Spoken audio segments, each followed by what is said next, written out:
Bismillahirrahmanirrahim. Welcome back to Sheikh and I'm Saeed Sheikh.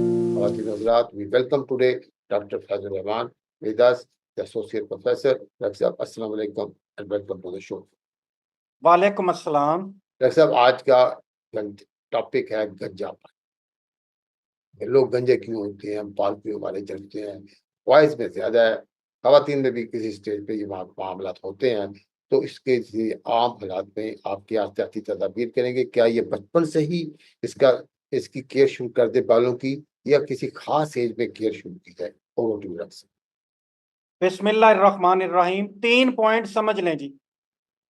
जिनके माँ बाप, खास तौर पे बाप को गंजपन है जी, एक ना एक दिन उम्र के किसी हिस्से में उनको हो जाना है जी। अच्छा, होना ही होना। फर्क सिर्फ इतना है कि अगर बाप 40 साल पे गंज हुआ है तो बेटे का 30 साल पे हो सकता है जी। यानी आमतौर पर ये जो बीमारियां हैं अगली नस्ल में 10 साल जल्दी आ जाती हैं। अब असबाब क्या है जी? पुराने हुक्मा ये कहते थे कि ये दिमाग की कमजोरी है जी। मसलन वो खाने की चीजें मुयस्सर नहीं जो होनी चाहिए। नंबर 2, ठीक है, पूरी दुनिया में मौसम बदल रहे हैं जी। जी। मौसम के साथ आपके स्किन के अंदर चेंजेस आ रही हैं जी।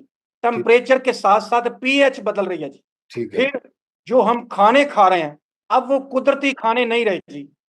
फूड के अंदर पसंद डिफरेंट हो गई है लोगों को। तो जो बाजार के खाने हैं उनका भी कोई रोल है जी। हम गारंटी के साथ नहीं कह सकते, लेकिन एविडेंस है कि कोई चक्कर है जी। चक्कर है। नंबर 3 नज़ला जुकाम। जिन लोगों को बचपन से बहुत ज्यादा एलर्जी, नज़ला जुकाम या रेशा वगैरह ये मसाइल रहते हैं जी, उन लोगों में निस्बतन गंजपन ज्यादा है जी। गंजपन ज्यादा, कहते हैं कि उनके बाल जल्दी सफेद भी हो जाते हैं, ये मतलब सुना है मैंने जी।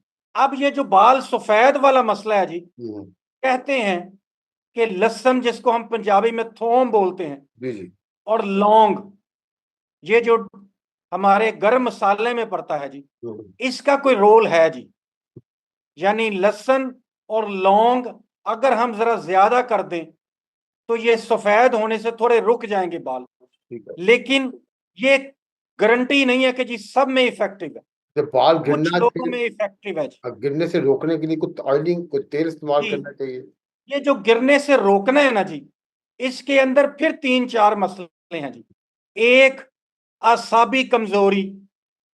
नंबर 2, जिसको हम एंजाइटी या स्ट्रेस बोलते हैं, कोई नौकरी की वजह से या कोई नशे की वजह से या कोई भी स्ट्रेस है, किसी भी स्ट्रेस या एंजाइटी से ये ताल्लुक है जी। लेकिन गंजपन क्या होता है? पैचेस की सूरत में, यहां से गंजपन हो गया, यहां से हो गया, यानी मुकम्मल गंजपन नहीं होता। ये जो मुकम्मल गंजपन है ये कंजेनिटल है जी। ये माँ बाप की तरफ से आता है जी। ठीक, वहां से आता है। ठीक है, इसका मतलब अगर आपके बुजुर्गों में ये प्रॉब्लम है तो आप में प्रॉब्लम होनी होगी। ओके। फिर खवातीन में और मर्दों में हार्मोन्स का मसला है जी। ठीक है। खास तौर पर टेस्टोस्टेरोन, प्रोलैक्टिन और थायराइड के हार्मोन्स, ये हम चेक करते हैं जी। ये तीनों का ताल्लुक बालों के साथ है। गंजपन नहीं होगा तो थिन बाल हो जाएंगे, या यहाँ फ्रंट से औरतों के बाल उड़ जाते हैं जी, ये थायराइड की वजह से। फिर कोई जिंक का भी रोल है जी। जिंक जो है ये मेटल है, इसका भी रोल है जी। अच्छा डॉक्टर साहब, ये टाइम है जिनका रोल है। तो thank you very much. Time की कमी है, इसलिए आप बाकी बातें खवातीन हज़रात डॉक्टर साहब ने काफ़ी तफसीलात बता दी, क्योंकि टाइम बहुत थोड़ा है, कम रह गया हमारी वीडियो का। इसलिए डॉक्टर साहब आपका हमारे शो में आने का बहुत बहुत शुक्रिया। जब तक डॉक्टर साहब का नंबर स्क्रीन पे आ रहा है, खवातीन हज़रात आप मुझसे रब्ता कर सकते हैं बाकी तफसीलात जानने के लिए। अस्सलाम।